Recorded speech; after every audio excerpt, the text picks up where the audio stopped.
சிம்ம ராசிக்காரர்கள் வந்து போன ஜென்மத்தில் அப்படி என்ன பண்ணாங்க, இந்த ஜென்மத்தில் ரொம்ப கஷ்டப்படுறாங்க. ஸோ அதை பற்றி சொல்லுங்க. பூர்வ ஜென்மத்தில் ஒவ்வொரு அதிகாரம் துஷ்பிரயோகம் பண்ணியிருக்க, ஓவரா வந்து பார்த்தீங்கன்னா ஆளுமையாக இருந்திருக்க, ஈகோஸ்டிக்காக இருந்திருக்க, அதனால இந்த ஜென்மத்தில் அனுபவிக்கிறேன் அப்படின்னு. இவங்க வந்து என்ன பரிகாரம் பண்ணுறதுனால இந்த கர்மம் கம்மியாகும். ஆக பிரதோஷ கால வழிபாடு இவங்களோட கர்மிக் எஃபெக்ட்ஸ் வந்து இவங்க அழகாக வெளியே வர்றதுக்கு சூப்பராக இருக்கும். கோவிலுக்கு போயிட்டு வரதுனால சிம்ம ராசிக்காரர்களுக்கும் கர்ம வினை கொஞ்சம் கம்மியாகும். இப்போ காஞ்சிபுரம் ஏகாம்பரநாதர் ஸ்தலம் இங்கே போயிட்டு வழிபாடு பண்ணிட்டு வருது ரொம்ப அருமையான பலன்கள்.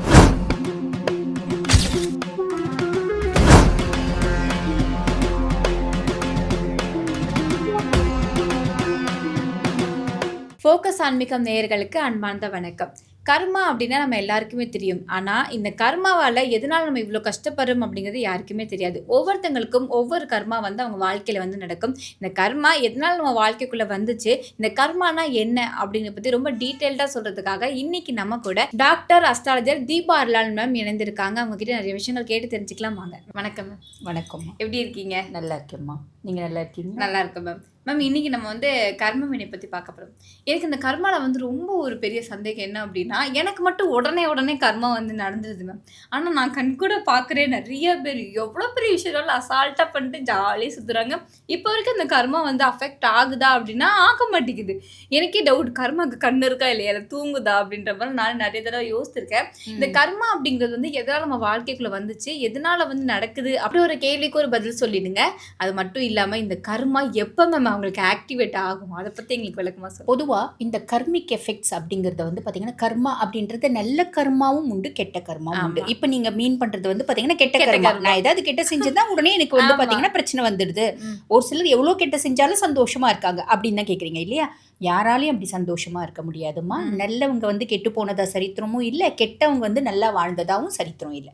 காரணம் என்ன? இப்போ இதை நம்ம சொல்லும்போது ஆரம்பத்துலேயே சிலர் கமெண்ட் போடுவாங்க, கெட்டவங்க தான் நல்லா வாழறாங்க அப்படின்னு. இல்லைம்மா, அது உண்மை கிடையாது. பொதுவாக வந்து பார்த்தீங்கன்னா 3 விஷயம் வாழ்க்கையில் வந்து தோற்று போனதா சரித்திரமே கிடையாது. அது என்ன அப்படின்னா, நம்ம நல்லவங்களா இருந்தால் நம்மளுக்கு கெட்டது நடக்காதுமா. கெட்டது நடக்கிற மாதிரி தோணும், ஆனால் கண்டிப்பாக நம்ம நல்லா இருப்போம். சரிங்களா? 2வது வந்து பார்த்திங்கன்னா நம்மளோட முயற்சியும் உழைப்பும் என்றைக்குமே தோற்று போகாது. 3வது நம்மளோட இறை வழிபாடு தோற்று போனதாகவும் சரித்திரம் கிடையாது. அப்படி இருக்கும்போது நீங்கள் கேட்குற மாதிரி ரொம்ப தப்பானவங்க ஓஹோன்னு வாழறாங்களே அப்படின்ற எண்ணம் இருக்கும். ரொம்ப தப்பானவங்க எவ்வளோ ஓஹோன்னு வாழ்ந்தாலும் சனி எப்போ சரியில்லாமல் வரான், கோச்சார பிரகாரம் சனி பகவான் வந்து பாருங்கள் 7 நாட்டு சனியாக வராரு, அஷ்டம சனியாக வராரு, அர்த்தாஷ்டம சனியாக வராருன்னு போது நீ என்ன தப்பு செஞ்ச, அந்த தப்புக்கு எல்லா அளவும் வந்து பார்த்தீங்கன்னா நான் பஞ்ச வைக்காமல் அதுக்கான பனிஷ்மெண்ட்டை கொடுத்துருவேன்ப்பா. உன்னை எங்கே அடிச்சா வலிக்கும். பொதுவாக வந்து பார்த்தீங்கன்னா நான் ஒரு தப்பு செஞ்சேன், என்ன வந்து பாடாப்படுத்துறதை விட என் குழந்தைங்க மேலே இம்பேக்ட் வருது அப்படின்னும் போது, அவங்களோட வாழ்க்கையில் ஒரு ப்ராப்ளம் வருது அப்படின் போது நான் ஒரே முட்டை நொந்து போயிடுவேன்னா, அப்போ உன்னை எங்கே அடிச்சா வலிக்கும்னு சனிக்கு தெரியும். உன்னை அடித்தா வலி ஜாஸ்தி வருமா, இல்லை உன்னை சார்ந்தவங்களை அடித்தா வலி ஜாஸ்தி வருமா? ஒவ்வொருத்தவங்களுக்கும் ஒரு வந்து பார்த்தீங்கன்னா ஒரு வீக்னஸ் அப்படின்றது இருக்கு. கண்டிப்பாக ஒவ்வொருத்தவங்களுக்கு வந்து பார்த்தீங்கன்னா உங்களோட கேரக்டர் வீக்காக இருக்கலாம். ஒவ்வொருத்தவங்களுக்கு அவங்களோட குணாதிசயங்கள், எனக்கு ஆடம்பரமாக வாழணும், தப்பான வழியில் போகணும், சம்பாதிக்கணும், அந்த மாதிரி ஒரு வீக்னஸ் இருக்கலாம். ஒரு சிலருக்கு வந்து பார்த்தீங்கன்னா என் குழந்தை தான் என்னோட வீக்னஸ். அப்போ அந்த குழந்தைங்க அதான் சொல்லுவாங்க பார்த்தீங்களா, பொதுவாக வந்து பார்த்தீங்களா மாதா பிதா செய்கிற தர்மமும் கர்மமும் மக்களுக்கு அப்படிம்பாங்க. அப்போ நீ நல்லா கூட வாழ்ந்துடலாம்ப்பா, உன் குழந்தைங்க உன் வம்சம் நல்லா வாழணும் இல்லையா? அப்போ நீ நினைக்கிறது தப்புமா. இங்கே சனி எப்போ இந்த மாதிரி வரானோ அப்போ க்ளீனாக அதுக்கான பனிஷ்மெண்ட் கொடுப்பா. அதுக்கும் மேலே சுய ஜாதகத்தில் தசை நடக்குது பற்றியா, தசை நடக்கும்போது சனி தசை அப்படின்னு வரும். 19 ஆண்டு காலம் உன் சுய ஜாதகத்தில் சனி வந்து எக்ஸலண்ட்டாக இருந்தாலும் கர்மிக் எஃபெக்டான பாடத்தை கொடுத்துருவான். நல்லதும் கொடுப்பான், கெட்டதும் கொடுப்பான். சுய ஜாதகத்தில் இன்னும் சனி கெட்டு போயிருந்தா நீ என்னென்னலாம் நல்ல கர்மாக்களை விட்டுட்டு கெட்ட கர்மாக்கள் செஞ்சுருக்க, அந்த கெட்ட கர்மாக்களுக்கான பலனை முழுசும் வந்து பார்த்திங்கன்னா கொடுத்துருவான். அதை வந்து நம்ம அனுபவிச்சு தான் ஆகணும். அதனால தான் நம்ம ஒவ்வொரு நாளும் நம்ம நிற்கும் போதும், நடக்கும் போதும், பேசும்போதும், ஒரு செயலை செய்யும் போதும் நமக்கு மேலே ஒருத்தவன் இருக்கான்ப்பா, நம்ம வந்து பார்த்தீங்கன்னா நம்ம ஹானஸ்ட்டாக இருக்கணும் அப்படின்ற எண்ணங்களோடு நம்ம வாழறோம் அப்படின்னாமா சின்ன சின்ன கஷ்டங்கள் வரும் தான். அதுக்கும் மேலே பெருசாக வந்து ஒரே முட்டை நம்ம மூளையில் உட்காந்துற மாதிரி ஒரு சூழ்நிலை ஏற்படாது. Okay ma'am. ஓகே, கர்மா பற்றி ரொம்ப டீட்டெயிலாகவே சொல்லிட்டீங்க. அது மட்டும் இல்லாமல் இப்போ 12 ராசிக்காரர்களுக்குமே அவங்க எதன் அடிப்படையில் இந்த கர்ம வினை வந்து அனுபவிக்கிறாங்க அப்படிங்கிறத பத்தியும் சொல்லுங்க. அது மட்டும் இல்லாம இந்த இந்த ராசிக்காரங்க வந்து இந்த கர்மா பண்ணதுனால தான் அவங்க இந்த ராசியில வந்து இந்த ஜென்மத்தில பிறந்திருக்காங்க அப்படிங்கிறத பத்தியும் ஒரு விளக்கம் இருந்தாலும் அத பத்தியும் குடுத்துருங்க மேம். நம்ம அடுத்ததா சிம்ம ராசிய பத்தி பார்க்க போறோம் மேம். சிம்ம ராசிக்காரர்கள் வந்து போன ஜென்மத்தில அப்படி என்ன மேம் பண்ணாங்க? இந்த ஜென்மத்தில ரொம்ப கஷ்டப்படுறாங்க. ஸோ அத பத்தி சொல்லுங்க. ஓ! உனக்கு தெரிஞ்சவங்க யாரோ சிம்மம் இருக்காங்க. சிம்மம் இப்ப கஷ்டப்பட்டதுக்கு காரணம் என்ன அப்படின்னா, அஷ்டமத்து சனி. அதனால கஷ்டப்படுறாங்க. அது கூட இப்ப மாறப்போகுது. சரி, பொதுவா சிம்மம் வந்து பார்த்தீங்கன்னா, பூர்வ ஜென்மத்தில அதிகாரம் அப்படின்றது ஒண்ணு இருக்கும். ஈகோ அப்படின்றது ஒண்ணு இருக்கும். கர்வம் அப்படின்றது ஒண்ணு இருக்கும். தான் அப்படின்ற எண்ணம். எனக்கு ஒரு டவுட் மேம். இப்ப இதெல்லாம் பண்றதுனால தான் இந்த ஜென்மத்தில அவங்க கர்ம வினை வந்து அனுபவிக்கிறாங்க. இந்த ஜென்மத்தில அவங்க அப்படிதான் இருக்காங்கன்னா? இந்த ஜென்மத்தில பெரும்பாலும் சிம்மம் அப்படி இருப்பாங்கம்மா. இருப்பாங்க. ஆனா, அந்த பூர்வ ஜென்மத்தில வந்து பார்த்தீங்கன்னா, அந்த அதிகாரம், நான் பெரிய ஆளுன்றதுனால நீ என்கிட்ட அடிபணிஞ்சே ஆகணும். ஆமா. நீ எனக்கு அடிமையா இருந்தே ஆகணும். நான் உன்னை வந்து பார்த்தீங்கன்னா, ஒரு ஸ்லேவ் மாதிரியே ட்ரீட் பண்ணியிருப்பேன். ஏன்னா இப்பத்திய காலம் வேற, அப்பத்திய காலம் வேற இல்லம்மா. அப்ப வந்து பார்த்தீங்கன்னா, அடிமையாட்கள் அப்படின்றதே இருந்தாங்கல்ல. பல அரசாங்கத்துல அடிமைகள் அப்படின்னு கொத்தடிமைகள் அதெல்லாம் இருந்தாங்க. அரசாங்கம்லாம் போய் அந்த ராஜனோட பீரியட்லாம் போன பின்னாடியும் பெரிய பெரிய செல்வந்தர்கள் கொத்தடிமைகள் அப்படின்னு வச்சுட்டு இருந்தாங்க இல்லையா? அப்ப அந்த மாதிரி ஒரு பெரிய செல்வந்தர் ஃபேமிலி, பெரிய வந்து பார்த்தீங்கன்னா ஒரு வசதியான குலம், ஒரு ஜமீன்தார் ஃபேமிலி, அந்த மாதிரி பிறந்து அந்த மாதிரி அடிமைகளை வச்சு அவங்கள வந்து பார்த்தீங்கன்னா கொஞ்சம் இல்ட்ரீட் பண்ணுறது, அவங்களோட உணர்ச்சிகளை புரிஞ்சுக்காமல் இருக்கிறது, தான் அப்படின்ற எண்ணம். எதுவாக இருந்தாலும் நான் வளைஞ்சு கொடுக்க மாட்டேன், நான் வளைஞ்சு நெளிஞ்சு போகக்கூடிய தன்மை அப்படின்றது கிடையாது. நான் எப்பவுமே ஸ்டப்பர்னாக தான் நிற்பேன். இந்த மாதிரி ஒரு விஷயம். நான் போய் இந்த வேலையை செய்யணுமா அப்படின்ற ஒரு எண்ணம், ஈகோயிஸ்டிக்னு வாங்க பார்த்தீங்களா? இதனோட கர்மிக் எஃபெக்ட் ரொம்ப ஜாஸ்தி இருக்கும். அதெல்லாம் வந்து பார்த்தீங்கன்னா அதனோட இம்பேக்ட் வந்து ஒரு 300% இருந்திருக்கும்.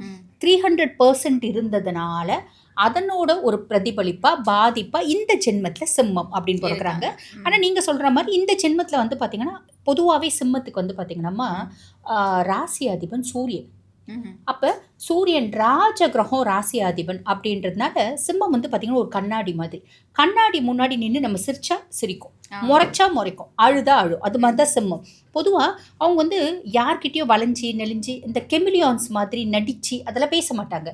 நம்ம சிம்மத்துக்கு நடிக்க தெரியாது அப்படின்னு சொல்லும்போது சிம்மம் என்ன தெரியுமா சொல்லுவாங்க? எங்களுக்கு நடிக்க பிடிக்காது அப்படிம்பாங்க. எனக்கு நடிக்க தெரியாதுன்றதை நான் ஒத்துக்க மாட்டேன். எனக்கு நடிக்க பிடிக்காது சிலருக்கு. அப்ப இந்த பொது வந்து பாருங்க, சூரியன் நல்லா இருக்கு, சுய ஜாதகத்திலேயே சூரியன் எக்ஸலண்டா தான் நடிக்கலாம் மாட்டாங்க. நடிச்சுலாம் ஒரு விஷயம் வருதுன்னா எனக்கு அந்த விஷயமே வேணாம் அப்படின்னு தூக்கி போட்டு போகக்கூடிய பர்சனாலிட்டிஸ் அப்படின்லாம். அப்ப எதுவாக இருந்தாலும் ஸ்ட்ரைட் ஃபார்வர்டு. அந்த ஈகோ அப்படின்றதுமா ஒண்ணுமே இல்லாதவங்களுக்கே ஈகோ இருக்கு அப்படின் போது இவங்க வந்து பாத்தீங்கன்னா நிறைய உயரிய குணங்கள் அப்படின்றதுக்கும், யாரையும் கெடுக்க மாட்டாங்க, யாருக்கும் துரோகம் பண்ண மாட்டாங்க, யாரோட காசுக்கும் ஆசைப்பட மாட்டாங்க, யாரையும் ட்ராப் பண்ண மாட்டாங்க, இது எதுவுமே செய்ய மாட்டாங்க. பூர்வ ஜென்மத்திலேயே அதெல்லாம் செய்யலையே அவங்க. அப்போ இந்த ஜென்மத்திலையும் அதெல்லாம் செய்ய மாட்டாங்க. அப்போ அதனால் அவங்களுக்கு வந்து பார்த்திங்கன்னா பெருசாக வந்து இவங்க அப்படிப்பா ஓவர் ஆட்டிடியூட் காமிப்பாங்க அப்படின்ற மாதிரி சிலர் சொல்லுவாங்க. காலேஜில் ஃப்ரெண்ட்ஸ்குள்ளே ஓவர் ஆட்டிடியூட் காமிப்பாங்க அப்படின்னு சொல்லுவாங்க. பட் இருந்தாலும் வந்து பார்த்திங்கன்னா யாரையும் கெடுக்காமல் நல்லவங்களா வாழ்வாங்க. இருந்தாலும் இவங்களுக்கு என்ன ஆகும் அப்படின்னா இவங்களோட ஆட்டிடியூட் பிஹேவியர்னாலே சில விஷயங்கள், சில சான்சஸ் இவங்களை விட்டு போயிடும்லாம். ஒரு பெரிய கன்சர்னில் வேலை செய்கிறாங்க அப்படின்னு வச்சுக்கோங்களேன், ஒர்க் பண்ணுறாங்க, ஒரு கன்சர்னில் ஒர்க் பண்ணுறாங்க. அப்போ என்ன பண்ணும், ஹையர் அஃபிஷியல் கிட்ட கொஞ்சம் நடிச்சு தான் ஆகணும். கண்டிப்பாக இந்த காலத்துக்கு ஏற்ற மாதிரி, சிச்சுவேஷனுக்கு ஏற்ற மாதிரி கெமிலியோனா மாறி தான் ஆகணும், காக்கா பிடிச்சி தான் ஆகணும். செய்ய மாட்டாங்க.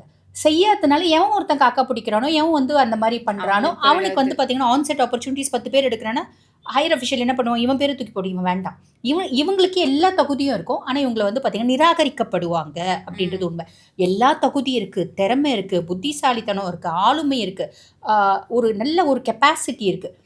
எக்ஸ்ட்ரீம் வந்து பார்த்தீங்கன்னா ஒரு பொறுப்பை ஹேண்டில் பண்ணக்கூடிய திறமை இருக்குது. இருந்தாலும் எனக்கு அதுக்கான அங்கீகாரம் கிடைக்கல, அந்த பிரதிபலிப்பு இப்படி வரும். புரியுதுங்களா? அதே மாதிரி இப்போ கன்சர்ன், சொந்த ஒரு கன்சர்ன் வச்சு நடத்துகிறாங்க அப்படின்னா இவங்களுக்கு எப்பயுமே ஸ்டாஃப்ஸ்னோட ப்ராப்ளம்ஸ் வரும். ஆன் அண்ட் ஆஃப் இவங்க பயங்கர திறமையாக இருக்கும், நிறைய வந்து ஆர்டர் வாங்கிட்டு இருப்பாங்க, ஸ்டாஃப் கரெக்டாக இன்றைக்கி போவோம், 4 நாள் வரவே மாட்டான். அந்த மாதிரி ஏதோ ஒரு விஷயத்தை, அதாவது ஒன்று ஸ்டாஃப்ஸ்னால பிரச்சனைகளை, தடைகளை, இடையூறுகளை, பிரச்சனைகளை இதெல்லாம் வந்து வேலை செய்கிற இடத்துல சந்திப்பாங்க. சொந்த தொழிலாக இருந்தாலும் தொழிலில் சந்திப்பாங்க.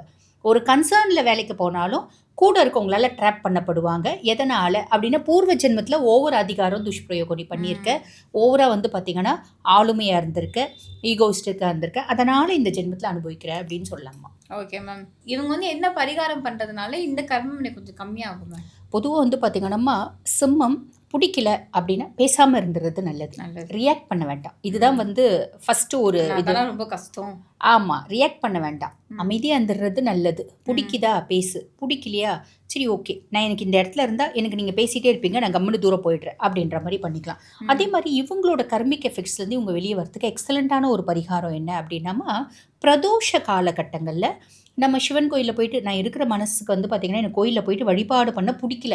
புடிக்கலன்னா கூட கோயில்ல போயிட்டு அமைதியா உட்காரலாம். சிவன் கோயில்ல மட்டுமா நம்ம போய் வழிபாடு பண்ணணுன்ற நெசசிட்டியே கிடையாது. நீ போய் கோயில்ல அமைதியா உட்கார்ற அப்படின்னா கூட அதுக்கான பலன் உனக்கு வந்துரும்.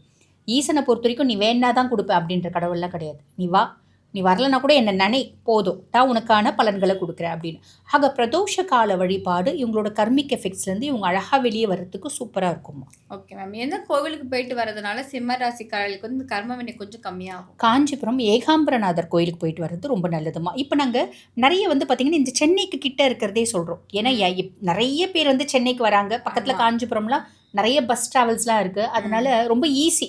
அதனால வந்து பார்த்தீங்கன்னா, நாங்க இங்க நியர்பை இருக்க கோயிலே சொல்றோம். அத விட்டா கும்பகோணம் ரொம்ப தூரம் இல்லைங்களா? அங்க சொல்லுவோம். இப்ப காஞ்சிபுரம் ஏகாம்பரநாதர் ஸ்தலம். இங்க போயிட்டு வழிபாடு பண்ணிட்டு வர்றது ரொம்ப அருமையான பலன்கள குடுக்கும். Okay ma'am. இன்னைக்கு சிம்ம ராசி பத்தி பார்த்தோம். சிம்ம ராசிக்காரர்கள் போன ஜென்மத்துல என்ன பண்ணதுனால இப்ப இந்த கர்ம வினை வந்து அனுபவிக்கிறாங்க அப்படிங்கிறத ரொம்ப டீட்டெயிலா சொன்னீங்க. அது மட்டும் இல்லாம இந்த கர்ம வினை கொஞ்சம் கம்மியாகறதுக்கு என்ன பரிகாரம் பண்ணணும், எந்த கோவிலுக்கு போணும் அப்படிங்கிறத பத்தியும் டீட்டெயிலா சொன்னீங்க. நன்றி மேம். நன்றி.